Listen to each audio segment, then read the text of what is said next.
Hi guys, it's Serena here from Spin and Dye and Tex, and welcome to our quarantine fiber group meeting week 7. Doesn't seem like it's been that long, but it's totally been that long. So today I am going to be demonstrating how to do felt on soap. And it's a fun little project. It's something that you can do at home. If you are a spinner or fiber artist, you probably have what you need without having to go out, since a lot of us can't right now.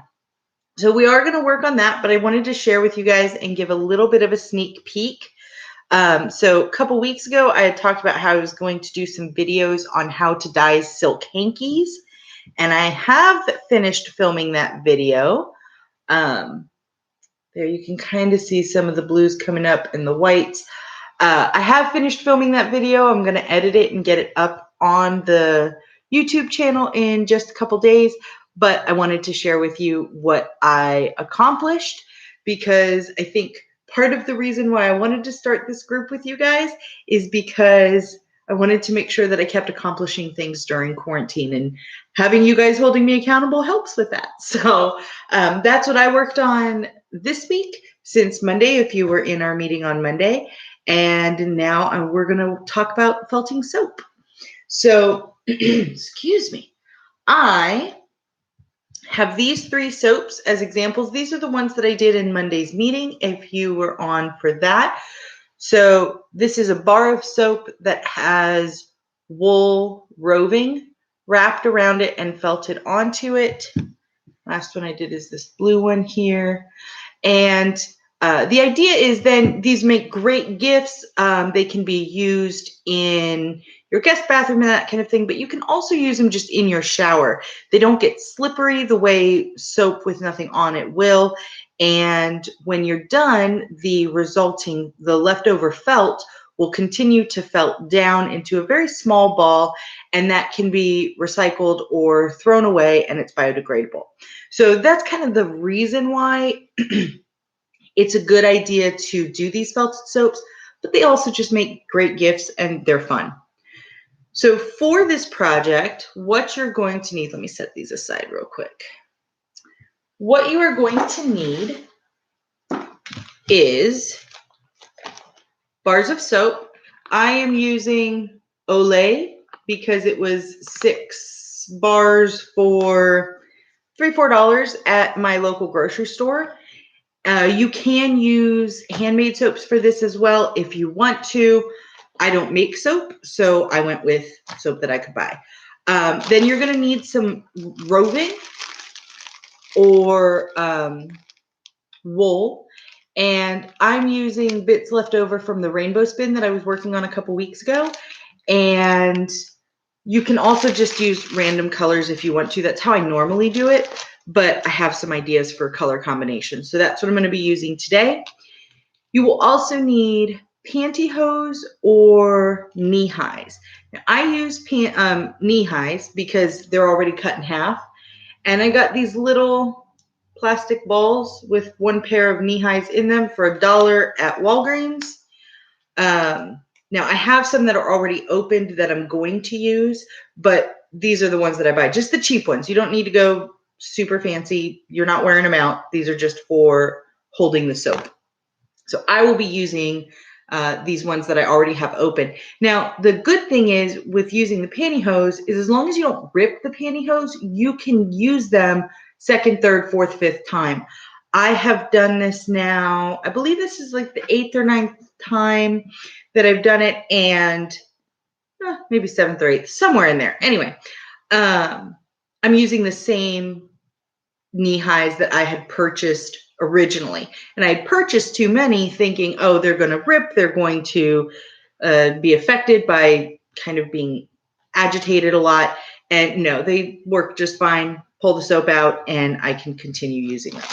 So we have pantyhose, roving, and soap. And then the last thing you'll need is some type of sheet to lay your soaps out onto. And then you can cover the cooking sheet with paper towels if you want, but I just use a hand towel because then I'm not creating more waste, and it works just fine because it's just soap and wool that's going on here. It's not any chemicals. We're not going to be adding any additional chemicals to this, so you're not going to bleach out your towels or anything like that.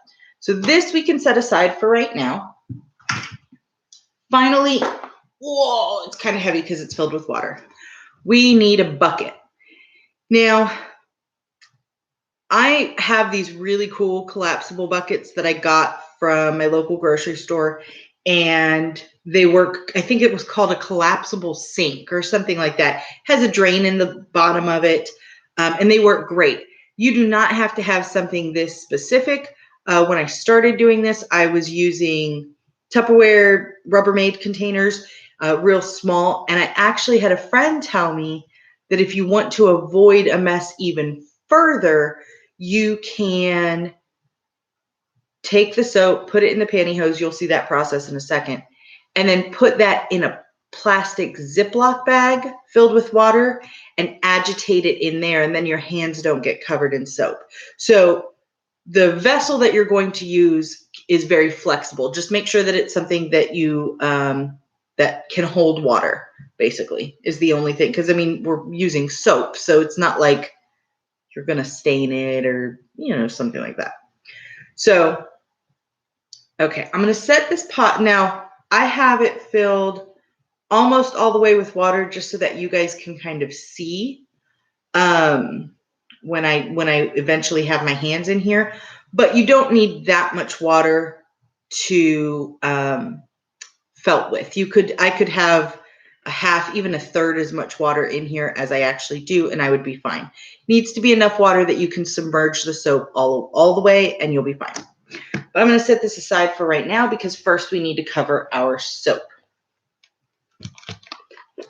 So I'm going to open these up here.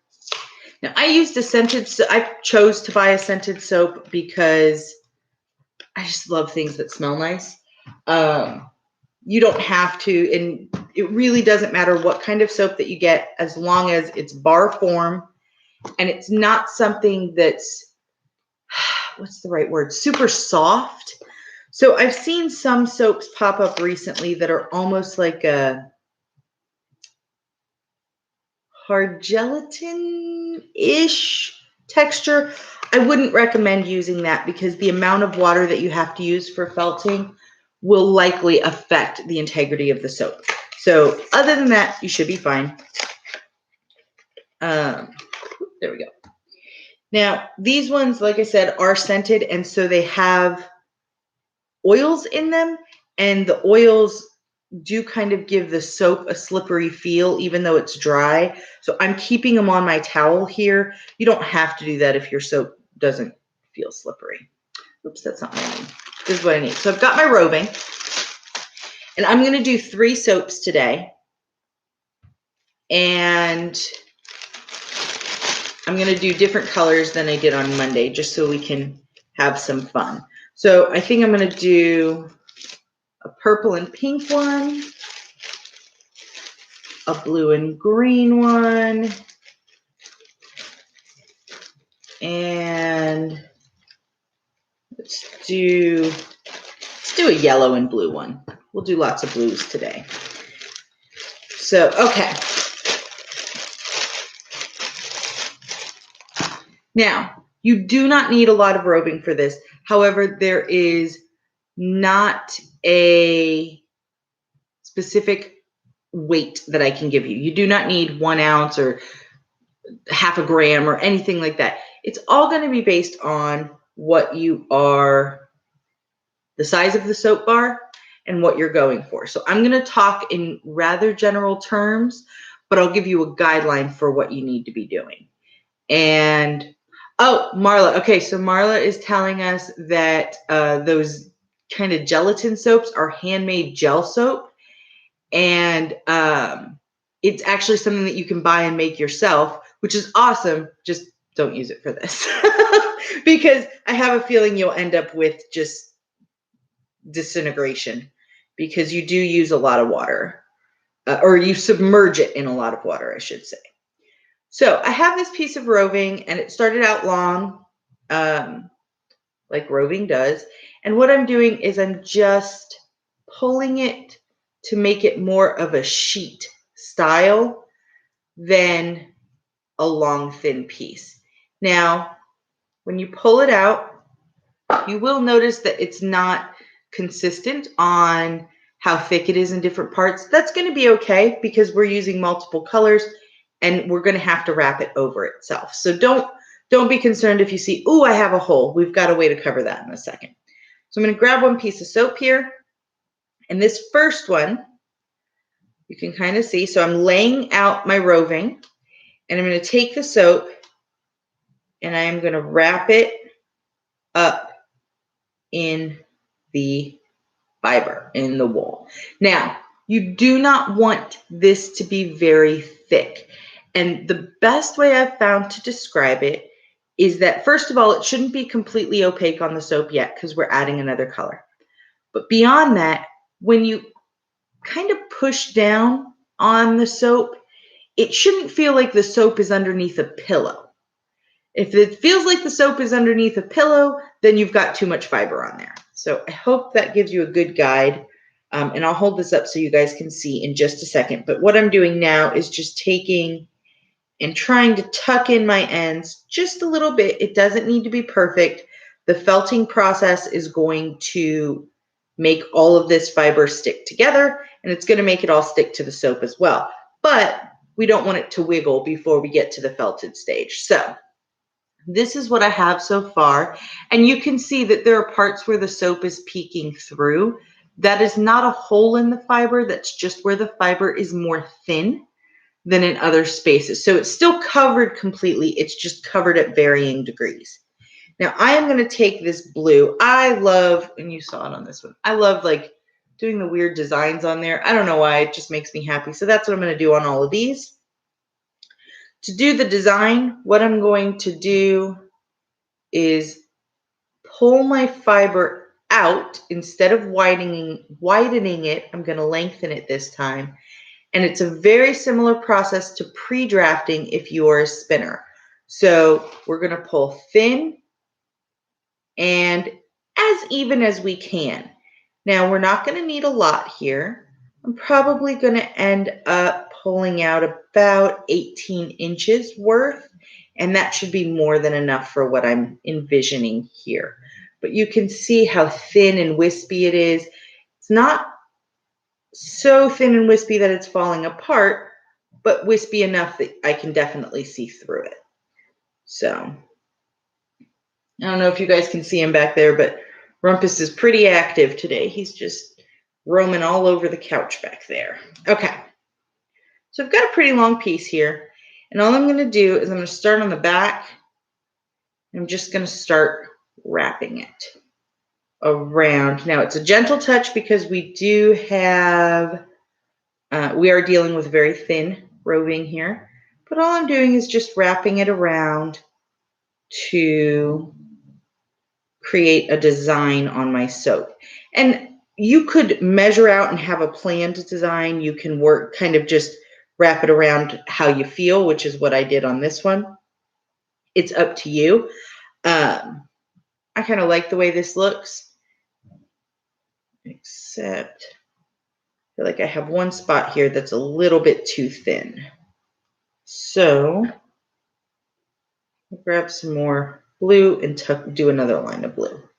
And that's the most important thing to keep in mind when you're doing this, is a lot of it is based on feel, not just how does it make you feel, not like that, but more of you're the one who's looking at the soap. Make sure you're getting full coverage. If you are seeing some holes that aren't just where the fiber is a different density, but you're seeing where the fiber just isn't there, you need to cover that space up.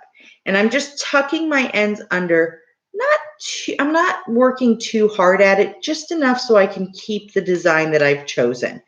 So there we go. That's, whoops, this end is not tucked in at all. All right, there we go. So that's what I have. I'm going to set this one aside. Oh, it matches my shirt. All right, set that one aside. We'll do the next one. So this one I'm going to do purple and pink. because those are my colors. I love purple and pink. So I'm going to start out a little differently because I want a different design on this one. So I've got this little piece of roving here, just an extra little tidbit. I'm going to kind of pull it in half. There we go. And I'm going to separate it out. And again, I'm making kind of that sheet style that I did in the first one. It's just a smaller piece that I'm working with. And now I'm going to do the same thing with this pink that I have. And it's a really bright kind of Pepto-Bismol pink. And I absolutely just love the way it pops and how it maintains its color, especially after being washed a lot and things like that. So should make for a really fun soap. And these soaps have a purple tinge to them, so it should all match very nicely when we get it all put together.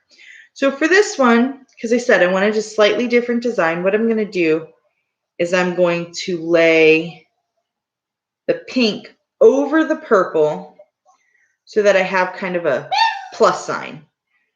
It's okay, Rumpus. Don't worry. It's going to be fine. The soap's going to look great, I promise. And then I'm going to put the soap in the center of that plus sign and do the same thing I did before and just wrap it up and see how much coverage I get. We may have to see. I didn't have a lot there, so I'm going to have to do some stretching, and that's fine. I expected to because I had changed how much fiber I was using. But I'm going to wrap it around and see how much coverage I'm actually getting.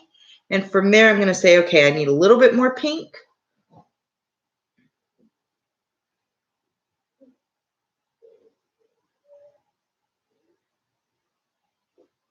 So put some pink there and a little bit more purple. And I'm going to wrap that purple the opposite direction, same way I did when I laid it out in that plus sign style. So, and remember, we don't want to get too thick in the amount of fiber we have on here. So if you find as you're laying it out that it's a little thick, pull it out a little bit so you're just getting some slight coverage. And there we go. All right, so this one's a little different, and I like them all to be different because then as gift giving, it's great because you have different options for different types of people. You know, you have that friend that's not into the super girly stuff. You can go with darker colors or kind of a more haphazard style. Someone who's girly, you can do you have one that's a little bit more dainty, that kind of thing. So this is what I ended up with.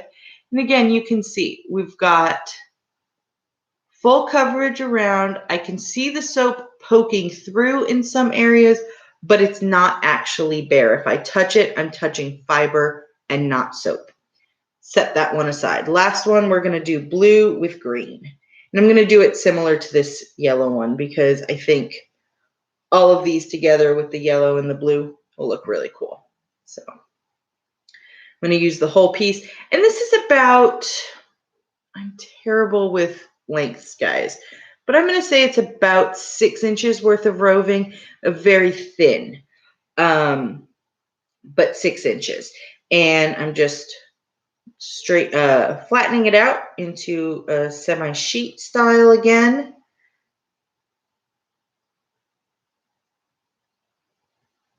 And there we go. And I'll wrap it up the same way.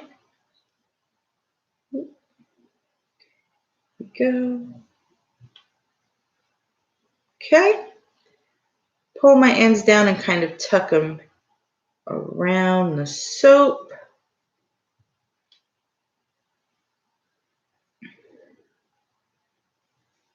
Tuck them in. And then I'm going to grab that green that I want to put on it. So the green, I'm going to do the same as I did with the blue on this one. And that is I'm going to pull it out real thin as if I'm pre-drafting for a lace weight yarn. And pull out about 18 inches. And all of these are in general terms. If you are using a larger bar of soap, you might want a little bit more fiber. If you're not looking to make it as busy as this yellow and blue one that I made here. You want something more subtle. You don't need as much fiber. So when I say do what seems right, that's based on what your end product is going to be. Once you have the basic technique down, the possibilities for designs on soap are endless. I've seen people who have felted little animals and hearts and things like that in. I am in utter awe of them. It's not something that I have the talent to do, but I can do this and I like the way it looks. So I'm just wrapping around and I don't really have a design in mind. I just want to have that option of that other color in there. Now I do notice I'm pretty thin on the end here, so I'm going to make sure to finish off my green on that side. So I have some extra fiber around that corner, and I'm going to pull it up, do a little bit of a tuck under, and voila. So now I've got 3 soaps completed and ready to be felted. So the next step is to grab my pantyhose, or well, these are knee highs. Now, if you're using pantyhose, I do recommend that you cut them down. You can stick your arm all the way in, but it's going to be a pain in the neck for you. So that's one of the reasons why I prefer the knee highs personally. But if with the plus side of using pantyhose is that you can put multiple soaps in, because you could cut them down to a good length to hold the soap, and then get 3 or 4 pieces out of one leg probably. So depends on what you want to do. I use the knee highs because it works better for me. So you'll notice I have the pantyhose around my hand, holding the soap, and now I'm just going to wrap the pantyhose, pull the pantyhose off my hand, and wrap them around the soap. The soap is down at the bottom of the pantyhose. There's not a lot of extra in there. And then I'm just going to give it a nice little twist to make sure that it's tight, wrap the pantyhose around, and set it aside. The reason why it's important, and I'll show you guys that again, the reason why it's important to make sure that the pantyhose are sitting at the end of whatever your piece looks like of pantyhose is because you don't want it to move around too much in there. We're going to be doing the agitating to allow the wool to felt. And if it's too loose in whatever packaging you've put it in, then you run the risk of the fibers moving before they're felted. And so you could lose the design. You could end up with not enough coverage in particular areas because of the movement. And then you just don't get a good result at the end. So again, we're down at the bottom. Give it a couple of little twists. And that's just to hold the position of the soap. Wrap it around, set it aside. One more.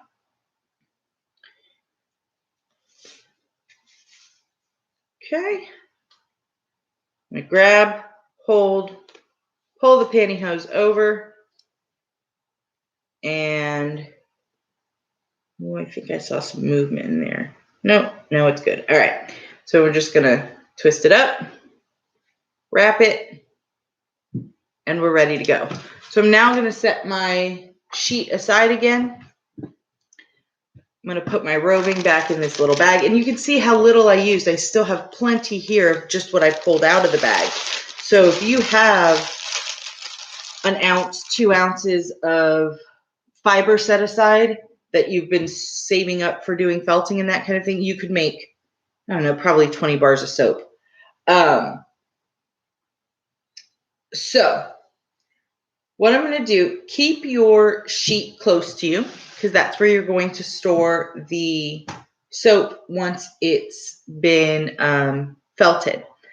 Now to get the felting started, I'm going to actually use 2 bars. And this is why it's a good idea to do multiple bars at one time, a minimum of 2.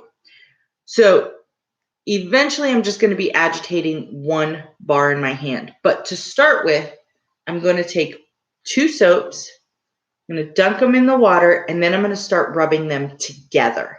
And what rubbing them together is going to do is it's going to start the felting process on the roving, and it's going to help start the lathering process in the soap. And we want that lather because that lather is going to help hold the felting to the soap itself. So 2 soaps in. Now these have a slight curve to them, the soap does. So I find that if I rub them together this way so the curve is sitting inside, it's even better. So that's what I'm going to do. Oh, I'm going to twist that this way. Okay. So in the water, I submerge it until I stop feeling a steady stream of bubbles coming from the fiber. And because that means most of the air bubbles are gone. And then just rubbing them together. And I will rub these together until I start to see some suds come up. And once I start seeing a good amount of suds, which that happened really quickly on that one, you can even see the suds from this distance, I will set one aside. I'm going to set this one aside, and I will work just on this one. And the one that I have in my hand here is the yellow and blue one.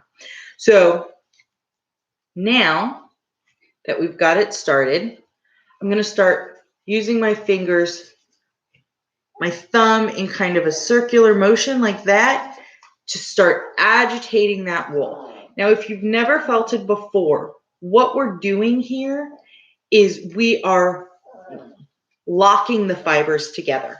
So all of those fibers originally were all laying in the same direction in the roving.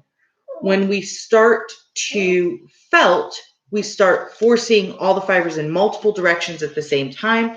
They start to knot together and create what is essentially a fabric.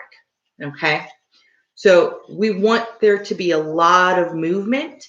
You want that movement to be not all in one direction. So you don't just want to do this. You can do this for a while, then you can go in a little circle for a while, then you're going to turn to this side and do the same and keep going and going. Now, I know what your next question is. Well, how long do I keep doing this? Because how do I know when it's done? I can't really see it through the pantyhose. What you're feeling for, and this is all based on feel, but what you're feeling for is when the fiber no longer seems fluffy, where it seems flat, to where you can't really tell if you're poking on, if you're to poke it, you can't really feel that the soap is covered in something else. So that, if you reach that point, that's a good sign. That means that your fiber is merging with the soap, right? Not really merging, but your fiber is starting to felt. Now, another way to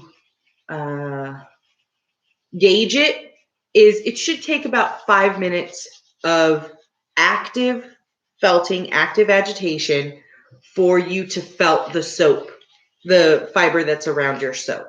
So you will get a lot of suds. That's fine. You can dunk it back in the water, rinse it off a little bit, bring it back up, and start again. Another thing that I think a lot of people question when they hear about this is it's like, well, you're getting the soap wet. So are you using it? Is it technically you're giving someone used soap? First of all, it does not affect the size of the soap in any significant way, what you're doing here. And more importantly, the felting process is not intended to clean the wool, clean your hands, clean your bucket, nothing like that. It's simply to create the end product that you're looking for. I'm sorry, give me just a second. I need a drink here.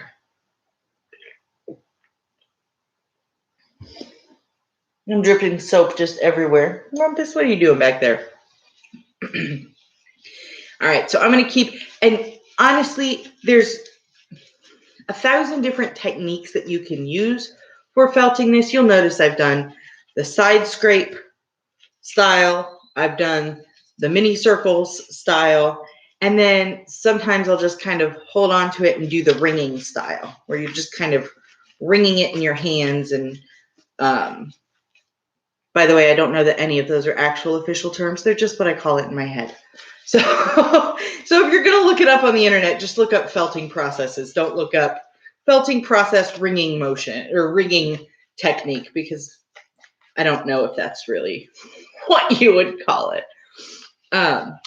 This is really fun to do with kids too, because the kids get to feel like they're getting dirty, you know. without actually getting dirty. It's actually the opposite because you're getting clean with the soap. And it can be done outside, of course, so you don't have to make a mess in your house. I insist on making messes in my house, so there's that.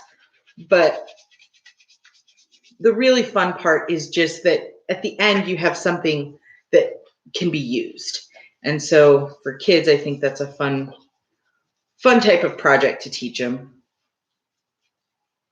So, all right, I'm going to fill this one out here and just see if I feel anywhere where the fiber still feels like I can push it down further, like it still has some give to it, or if there's anywhere where I feel the soap poking through. And it doesn't seem like you would be able to feel those type of things through the pantyhose, but you really can.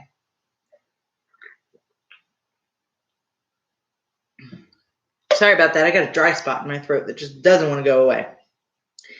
All right. So another thing, so because I did the wrapping around with the thin piece, another thing you can do is kind of poke at one of the lines that you've wrapped around with your finger and see if it moves a lot. If it's not moving a lot, that means it's felted to what's underneath it. And if it is moving, it still could use some felting, and you can just get in and get real specific on that area. So I got really interested in doing these soaps because, one, I end up with a lot of bits of fiber. I have a bad habit of starting to spin a roving and then getting almost to the end and just being like, oh my God, I'm done with this color. And so I don't finish it. So I'll have just little tidbits left and things like that.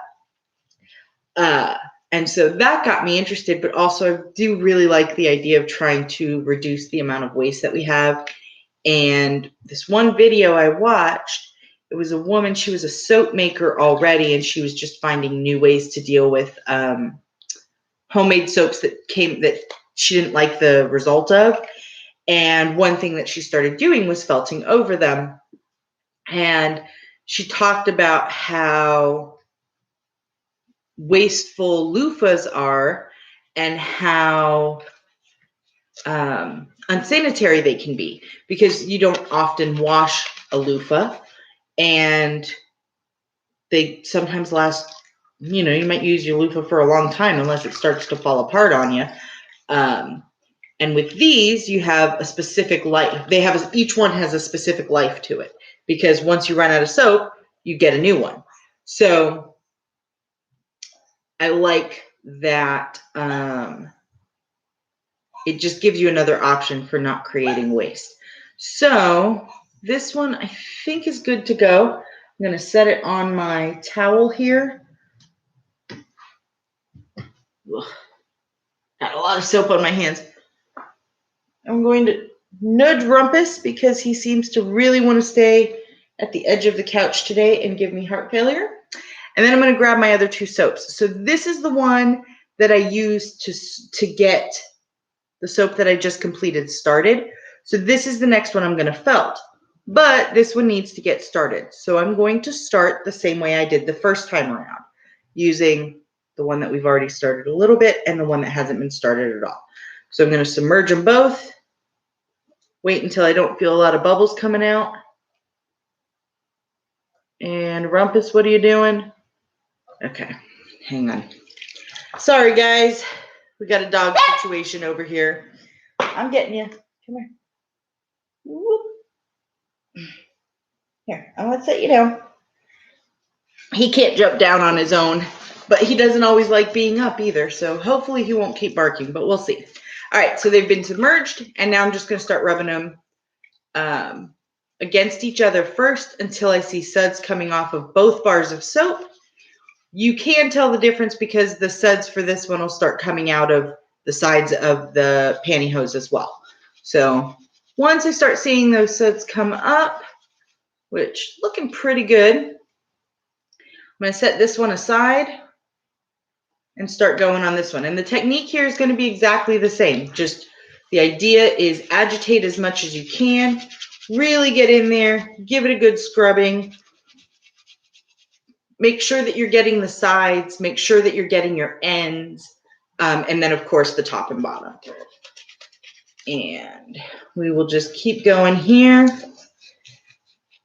Now I hope everyone, as I'm doing this, is having a really good week this week.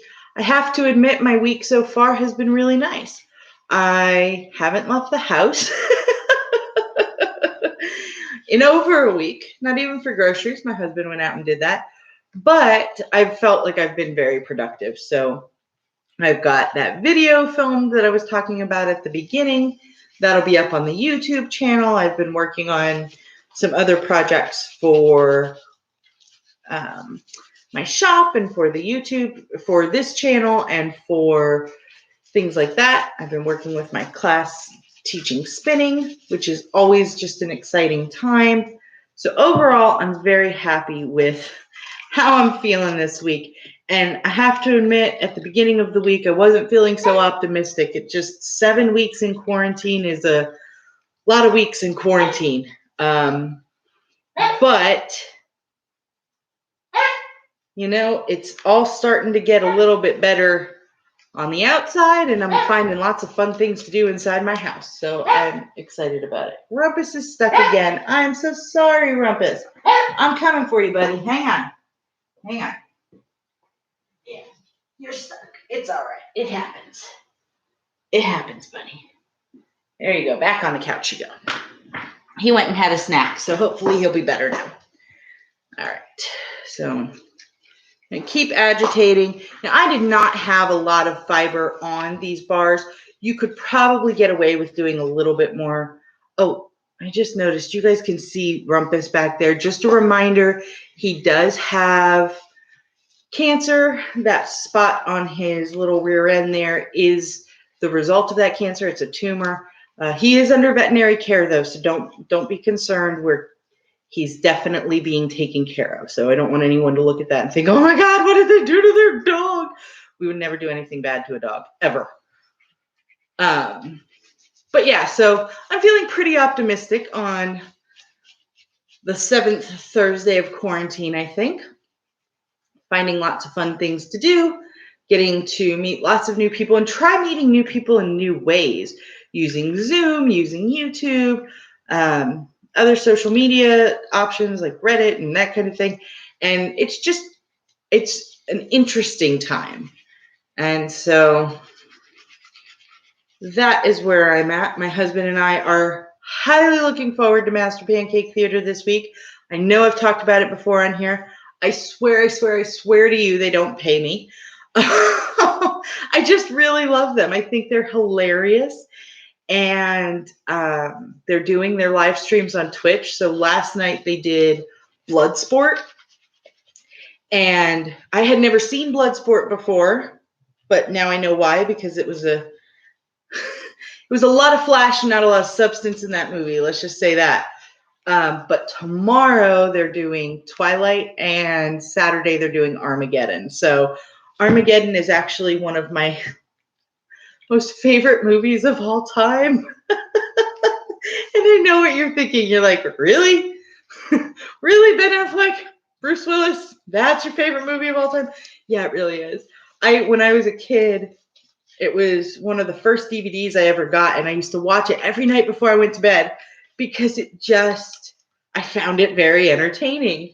So Saturday, I get to watch Master Pancake Theater absolutely rip it apart. And I'm looking forward to it because I accept that as one of my all-time favorite movies, it's a weird choice. It's not exactly cinematic genius, but, you know, in case a meteor is ever coming towards Earth, at least we know that we can send some people out into space to blow that thing up. So I'm very excited about that on Saturday. And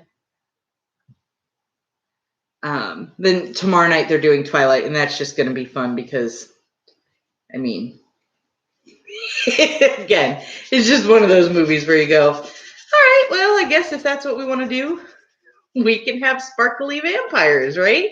Doesn't hurt anything since they're not real. All right, so this one's looking pretty good. Maybe a little bit more felting.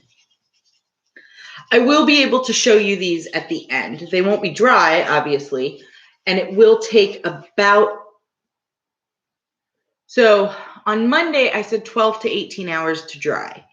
And when I laid the soaps out after the meeting, I noticed that after about 6 hours, they were dry to the touch. However, keep in mind that you need the soap to be dry all the way through as well before you put these in any type of plastic storage.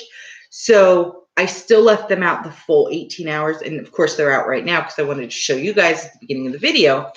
But it's just something to keep in mind. Dry to the touch is not what we're looking for. We're looking for as dry as it can get without the soap cracking and being like disgusting old soap. So let them sit out. I am usually an advocate of let things sit out in the sun to dry. I do that with fiber and yarn that I dye for my shop, but I do not recommend it with soap because your soap can melt, especially if you live where I do, where it is 87 degrees most afternoons right now. So dry inside.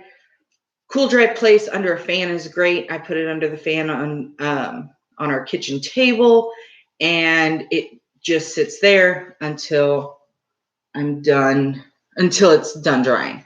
So that one is looking pretty good. I do give them a little dunk back in the water to just rinse them off a little bit. You also have the option of having a second bucket of water or container of water nearby that you will just dip them in for rinsing. But I didn't do that, so I just dunked it in there. It's fine. Now I'm on to the last one. Now this one we already started against the second bar of soap. So I'm just going to go straight into agitating it. And this one had the most fiber on it of the three, so I have a feeling it'll take a while to felt. It's hard to believe that you can feel it when it starts to felt, but you really do feel it even through the pantyhose and the suds and the water and the fact that your hands are starting to prune over a little bit at this point. You will still be able to feel it. It's just a matter of being aware that it's something you should be looking out for. So what are my plans for this week? So first and foremost, next week I'm going to be doing a backstrap weaving demonstration. As always, you are welcome to watch to learn how to do that or just hang out and work on whatever projects you're working on at home. My husband is dying for me to weave him a guitar strap for his guitar. And so I'm going to probably use, oh, I got soap on my glasses now. Oh, well. I'm going to probably use next week as a way to test out a couple different patterns. But I'm going to make sure that the pattern that I choose is one that's simple enough for you to be able to follow. If you choose to do it either with me or while, or learn from this to do it afterward. The only piece of special equipment that you need is you need some type of cards. And the best thing to use is playing cards that you do not need to play with anymore. So if you have a deck that somehow ended up with 50 cards instead of 52, that's the perfect thing for this project. So other than that, everything else is going to be just yarn, belt, and something to anchor on. So a door jamb, something like that. So that's what we're going to be doing next week. Then the following week, I think I'll probably do a spin of some kind. I haven't decided which spin I want to do. Might work on my Ashford since I haven't done that on this channel yet. But that's what we can be looking forward to over the next 2 weeks. And hopefully at that point we'll see an end to, or at least we'll have an end in sight for quarantine and we can reevaluate that. I'm just dunking it in, just rinsing the suds off a little bit so I can get a better idea of where I'm at in the felting process. All right, keep going here. I also need to get back to doing my washcloths, which I know I've talked about a lot on here. I've shown you guys some of the ones that I've finished. I have not had a chance to get back to them because I've been real busy working on other projects, finishing projects that I've done with you guys.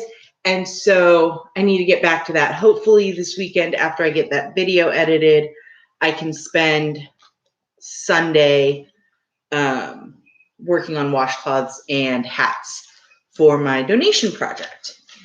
And I think it's possible. I'm going to be optimistic. I'm going to keep this optimistic vibe I got going on today and say, yes, I will get that done. All right. I think we might be good on this one. Let's see. And I do make sure that I kind of feel it all over, not just in one spot, because your roving could have been laid on thicker in one area, so it's going to require more agitation for felting, whereas another area where it was thinner, it might felt almost immediately. This is 100% wool that I'm working with. I don't think I mentioned at the top, but let me just remind you, you do need to have wool roving for this project. You want to avoid any synthetic fibers such as nylon because they do not felt. And if they don't felt, what's going to happen is you're going to end up with some really soapy water at the end of this. And very clean hands, but not a felted soap. So make sure that it is a product that is feltable. I think wool is the best one. I find that wool felts the easiest. This is merino. You could also use something more coarse. Ooh, you know, I bet you could use something like churro or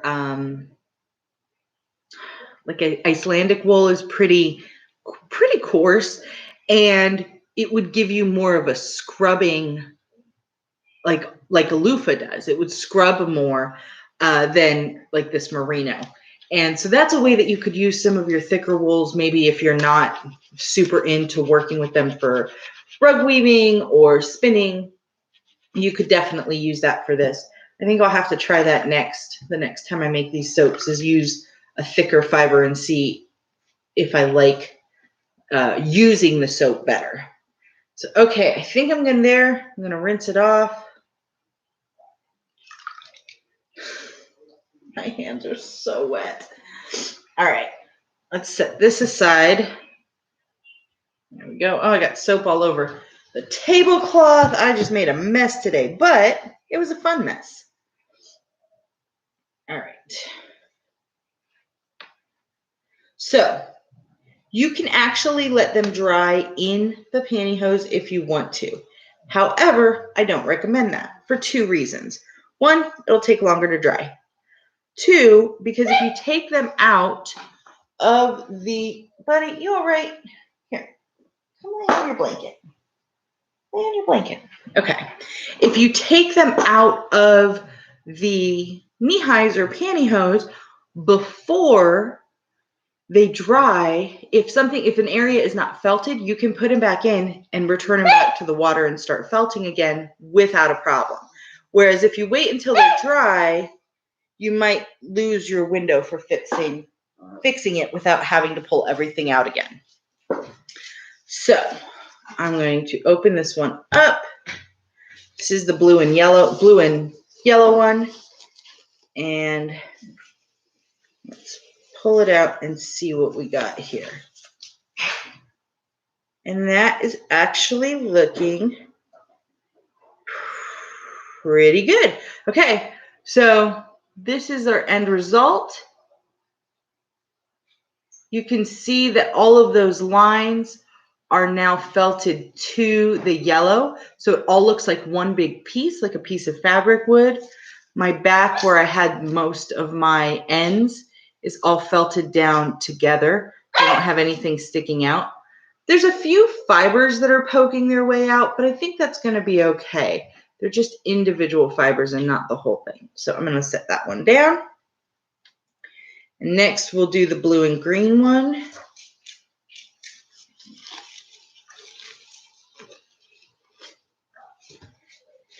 Okay, I'm getting it in there. Imagine having to go through all that if you're using a full pair of pantyhose that hadn't been cut down. No. Rumpus, come here. All right, so this one's looking pretty good as well. This is the blue and green one. Now you're going to see a lot of white on it. It's mainly suds and not like this right here is it's just like a really sudded area. So that is going to go down. I might run these through some water real quick before I set them to dry, just to pull some of those suds out so that it doesn't settle on the top. And last one here.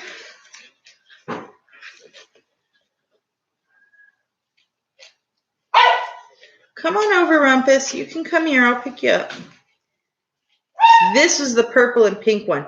Again, I have some fibers, but I think those were fibers that had actually tried to felt to the pantyhose themselves. Doesn't look like anything wiggles if I move, you know, kind of push it with my finger. So this is the pink and purple one, and it's a lot more abstract than the other ones are. It's just kind of splotchy. Come here, Rumpus. And it's got full coverage. It's also very sudded right now, has lots of suds on it. But those will start to break up over time, and I think the end result is going to be just as pretty as the ones that I did on Monday. So I will post pictures of them once they've dried on my Instagram so you guys can see the final product. But that's where we're at right now. I'm sorry, I gotta wipe my hands off so I can go pick him up. He is very fussy today. Come on, Rumpus. Come on. Oh, there you go. There. All right, he just loves attention. He's such a sweet dog, and he's deaf, so he doesn't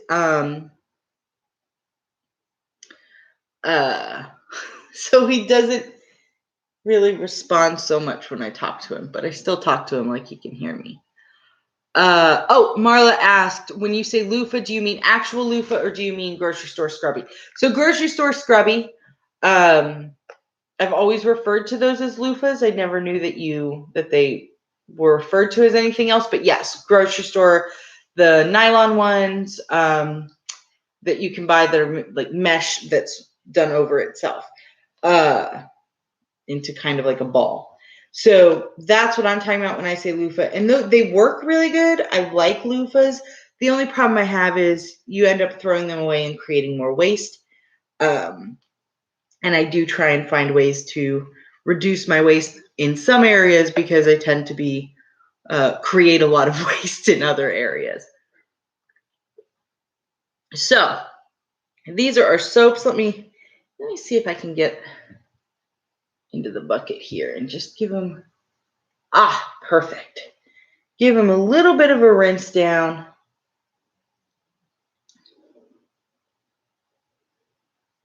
I love the way the yellow one came out, and not just because it matches my jacket either. All right, so I'll hold these up so you can see them. Should have picked a darker towel for this, but it was the one that I had on hand. So there are the soaps. So we have the purple and pink one here. Here, let me turn that so you can kind of see it a little bit better. All right, so we have the purple and pink one, blue and green, and blue and yellow. And I think these are going to look really good if I take them and set them next to the ones from Monday. I think I made a nice little set there. And I would end up first I would drop them because that, when you drop it, it really pushes that felt into the soap.